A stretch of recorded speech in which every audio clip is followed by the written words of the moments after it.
বান্দরের মতো একবার এই গাছেতে একবার ওই গাছেতে কিনলে ওড়স অবস্থা খারাপ করলাম। আর কোন আসিল তোর লগে? কেউ আসিল না? ঠিক আছে বাইর চল, বাইর যাবার হরে না অবস্থা খারাপ। কাকা হ্যাঁ আমরা ছোট গুলা যেরলে জান কোনটে তোর গো বাইর যাই রাতের মা বাপরা দুইয়ের কথা জিজ্ঞাসা দেবো। এর কথাবার্তা কোন কি জানি এত আঙ্গ বাচ্চা কি আছে? তোর গো বাইর যাবার কি আছে কই দিন? ওরা হোলা কি খালি জন্ম দিলে কি দায়িত্ব শেষ নাকি? হোলাইয়ে কন্টে যার কি ওরে রেগান কি শোন লাগে না? ইক্কিনি ইজ্ঞা হোলা কত দিছে তোর? 20 টাকা না 30 টাকা? 20 টাকা দিছে। 20 টাকা দি হোলাইয়ে গাছের উপরে তুলে দিছে আম হাবেল্লা বলি কনে কই দিরবি নি?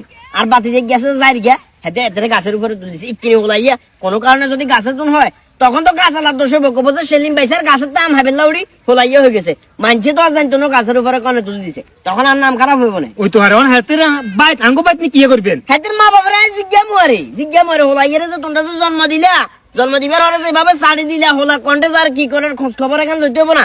আল্লাহ না করো কোনো কারণে যদি গাছের হয়ে যদি ঠ্যাং ঠুং কিছু ভাঙ্গি যায় তখন দিন শেষে হোলাইয়ের শেষ লাগবে না, মা বাপে লাগবে না, শেষ লাগবে না। এতে তো এলাকার ভিতরে এতের মতো এই সাইজের মনে 20-30 গাছ সোনার বাইচের মতো। আর মেজাজ এত গরমে গেছে ওকে এতের মারা দুইয়ের কথা জিজ্ঞাবেন ভালো কথা কাকা, আমি কইতে গেলে তো মনে কষ্ট দেবো আমাদের। কিয়া আপনি কম করছেন নি? ফোন বাতি যা মনে কষ্ট নিচ্ছা ছোটবেলায় দুষ্টামি ব্যাগে করে, কিন্তু এখানে সতর্ক যদি না থাকে এই হোলাইয়ের অনেক জীবনের কি শুরু হয়েছে? অনেক শুরু হয়েছে না এ তোর মারছে নি কোনো? একেবারে শালার বুঝাই সত্যি গেড়ি আমার মতো বুঝাই মারছি নিচে কথা কোন কারণে করে? তোমার কাছে বুঝে কোন কাকা মারিয়েন না। তোদের